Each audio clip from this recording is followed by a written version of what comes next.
in, Vikings fans, to another look at Rick Spielman's draft history. I hope you like videos that take a long time to make because I've been working on this one for about a week. There's a lot of data that I went through. So if you're interested in the NFL draft and how well Rick Spielman has done since his tenure began in 2006, welcome to the right place. So we've already done a video like this where we took a look at the history of the Vikings drafting offensive linemen since 2006, which is when Rick Spielman took over as I don't know his official title, Executive Vice President, the top guy, basically, that calls the shots. And that didn't go very well in terms of looking at the draft history and his hits and misses as it pertains to the offensive line. This isn't good either. We're not going to enjoy this as little as we did the offensive line video, but I sort of wanted to do this and put this into perspective because there's usually an argument to be made against taking a quarterback in the draft, especially early on, like in the first round, because fans don't seem to trust Mike Zimmer and Rick Spielman to develop a quarterback, at all, no matter where they draft him. So I sort of wanted to look at the history, see how we've done. Also remember that Mike Zimmer hasn't been around as long as Rick Spielman has. He didn't come to the team until 2014, so there is that little bit of a gap between these two joining forces in Minnesota, so that is something to consider.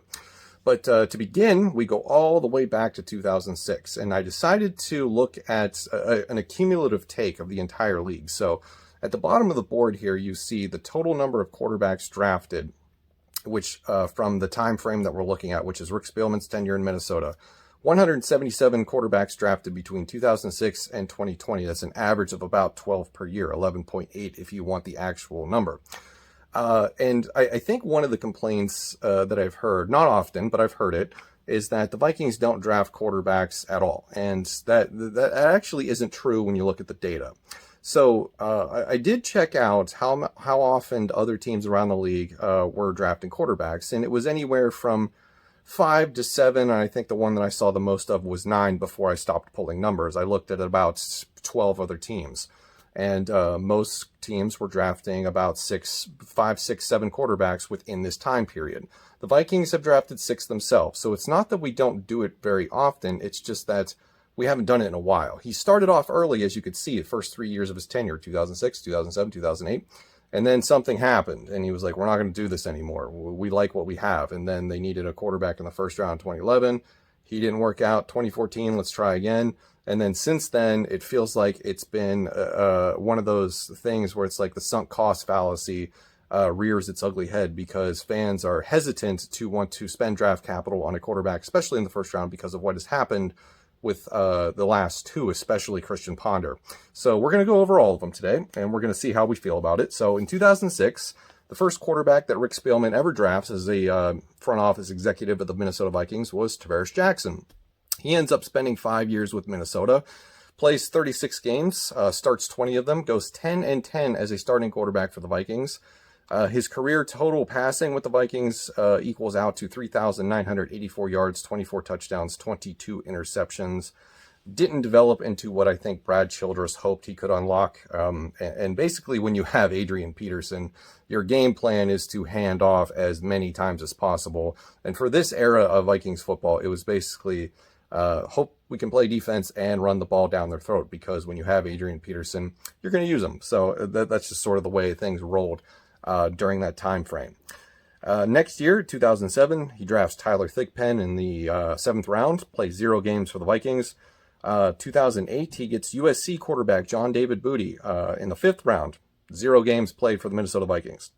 And then a few years later, he gets for a few years, he gets the pause button on drafting quarterbacks. And in 2011, they're a quarterback needy team, picking 12th overall in the 1st round, and he selects Christian Ponder.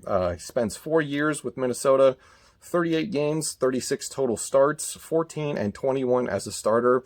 That record should be a lot worse if it wasn't for the 2012 season where Adrian Peterson went off and carried this team to a 10-6 record.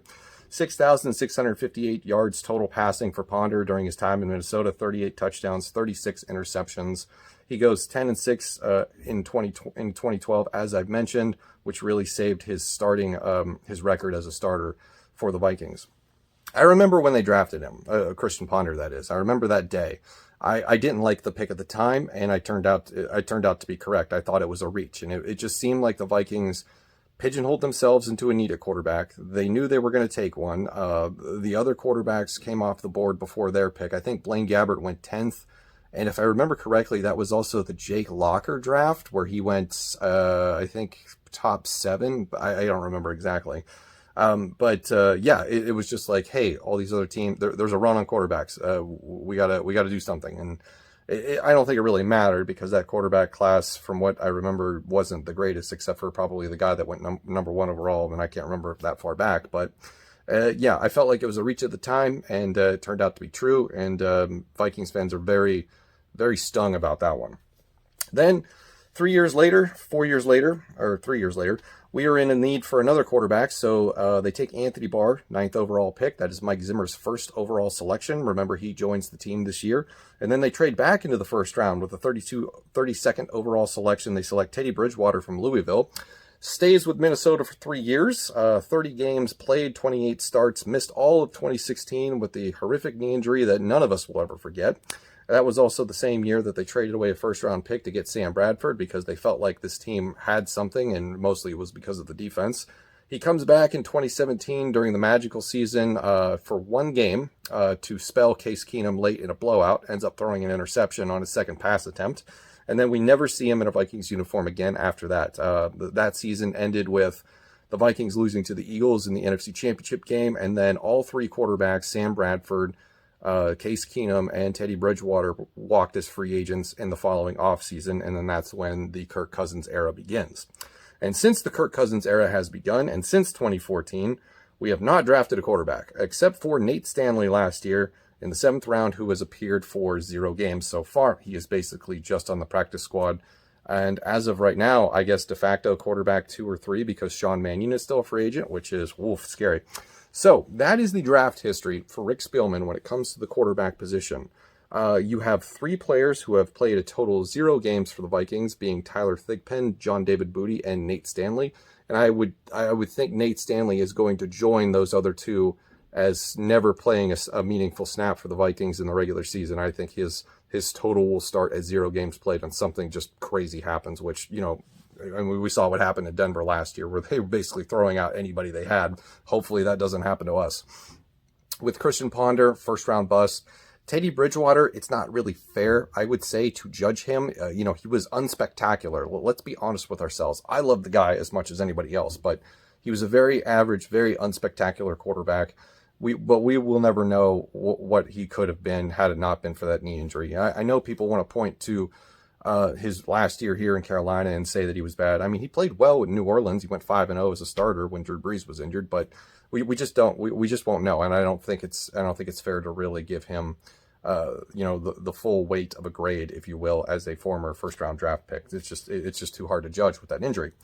And then we're looking ahead to this year. We don't have a 2nd round pick. We do have multiple 3rds. We do have multiple 4ths.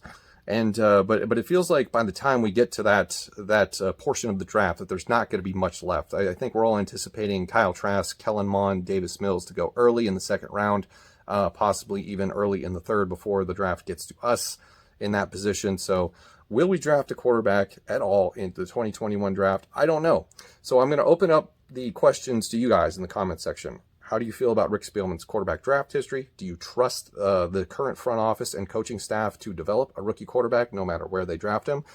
Do you want them to draft a quarterback this year? And if so, what round would you like them to take? And do you have a preference on which quarterback you could possibly get if you would like them to take one? So that's going to do it for this video. Thank you very much for watching, and I'll see you in the next one.